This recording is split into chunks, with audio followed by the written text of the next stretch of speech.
बीज का आधारित रैमेणी और शब्द आपको पहले ही सुना दिए गए हैं। आज से कबीर साहब का एक तीसरा अध्याय जो है वो ज्ञान चौतीसा है, यानी कि उन्होंने 34 अक्षरों का ज्ञान दिया है। 34 अक्षर जो है ना हमारे भिन्न भिन्न शरीर के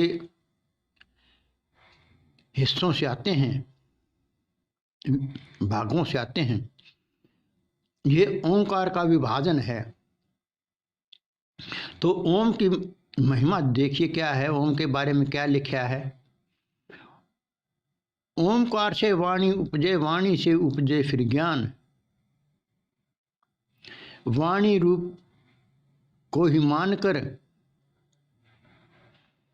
ये गीता ग्रंथ वेद बने पुराण।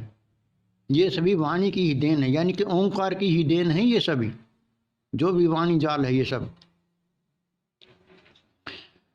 तो ओंकार को जो लिखे मिटाए ताई से आदि जान। 5 अक्षर ओंकार में आते उनको ले पहचान। 5 स्थान पिंड के अंदर जीव किया अनुमान। मस्तक नाभि हृदय कंठ और त्रिकुटी मान। मस्तक बिंदु निर्विकार रहे, अर्धमात्रा नाभि जाए विकार। कंठ सोई उकार दंडक, हृदय कुंडली सोई मकार। त्रिकुटी सोई अकार तारक, शब्द रूप ले वह है धार। तो 34 अक्षर इस तरह बने, बेखरी पैदा किया ओंकार। इस तरह वाणी बन गई, लिंग निर्णय किए 3। स्त्री पुरुष और नपुंसक सब माया पैदा कीन। ऐसे ही ब्रह्मांड का जानो तुम विस्तार व्यवहार। पृथ्वी आकार, जल उकार, अग्नि मकार, वायु इकार, आकाश सोई यंकार जानो जन्म रूप विस्तार। सोई कोई बिरला जानता ओंकार नाम का सार। रैमेणी और सार शब्द से शब्द ने साहेब ने बहुत समझाया। बाकी माया रूप अक्षर से भ्रम को दूर भगाया। रामदास कहे एको पुरुष और ई को नारी जान। ऊ को नपुंसक समझिए आंख देख प्रमाण। तो जो है इसमें बताया गया है कि जो ओंकार है, कोई भी बच्चा जो है किसी भी धर्म का हो, जाति का हो, कोई भी हो, किसी भी देश का हो, वो जब गर्भ से बाहर निकलता है तो पहले शब्द उसका ओंकार ही होता है। उसमें ये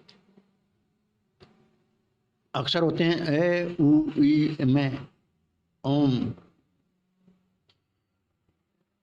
तो हमारे जो ये महापुरुष हैं आध्यात्मिक वाले, इन्होंने इन 5 अक्षर के ओंकार में जो आते हैं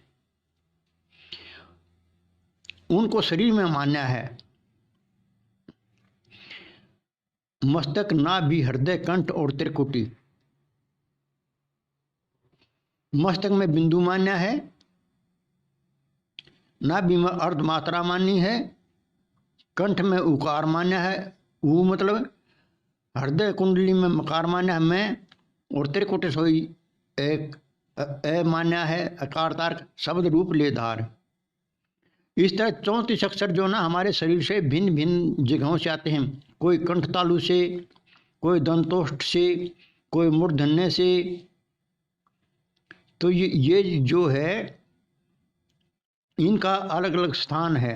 अब ये कंठ से बोला जाएगा, ये ओठ से बोला जाएगा, ये सीधा बोला जाएगा। ये अक्षर भिन्न भिन्न स्थानों से बन के आते हैं अंदर से। और इस तरह जो है ये बेखरी वाणी कहलाती है, जो मुख से बोली जाती है। इसमें 34 अक्षर का विशेष महत्व दिया है कबीर साहब ने, और उनके ऊपर जो है ज्ञान दिया है। स्त्री पुरुष और नपुंसक 3 तरह के लिंग मान लिए, और 3 तरह का ही ज्ञान मान लिया। रजोगुण सतोगुण तमोगुण 3 तरह की का ही सारा विस्तार है। त्रिपुटी है ये संसार। ध्यान धे ध्याता, ज्ञान ज्ञे ज्ञाता, इस तरह ही है ये सभी। कर्ता कार्य कर्म कारण ये ऐसे चलता रहता है। त्रिपुटी में संसार फंस गया। तो इसमें जो है ऐसे ब्रह्मांड को मान लो आप। पृथ्वी से आकार है, जल से उकार है, अग्नि से मकार है, वायु से इकार है, आकाश से यंकार है, ब्रह्म रूप विस्तार जो सारे का शब्द रूप में समाया हुआ है। आकाश का गुण है शब्द। सोई कोई विरला जानता ओंकार नाम का शान। ये सार जो है कोई कोई जानता है इस चीज़ को। भाई ओंकार का क्या क्या विशेषता है, कैसे बनता है, कहाँ पर स्थान है, कहाँ से शब्द कौन से निकलते हैं, तो इससे पहले ही बता दिया गया था आपसे। रेमेणी और सार शब्दों में कबीर साहब ने बहुत ज्ञान समझा दिया। लेकिन अब उनका एक अगला अध्याय है ज्ञान 34, तो उसमें जो है 34 अक्षर जो है कैसे लेके अक्ष तक जो माने गए हैं। तो उसमें देखिए रामदास का ए को पुरुष, ए जो है वो पुरुष माना गया है, ई को नारी मान और ऊ को नपुंसक मान। ये अपनी समझ से देखिए। तो कल से जो है ज्ञान 34 शुरू कर दिया जाएगा। वो ध्यान से अपने देखते रहिए और अपने जीवन को सफल बनाइए। इसी में जो है आनंद है, मौज है।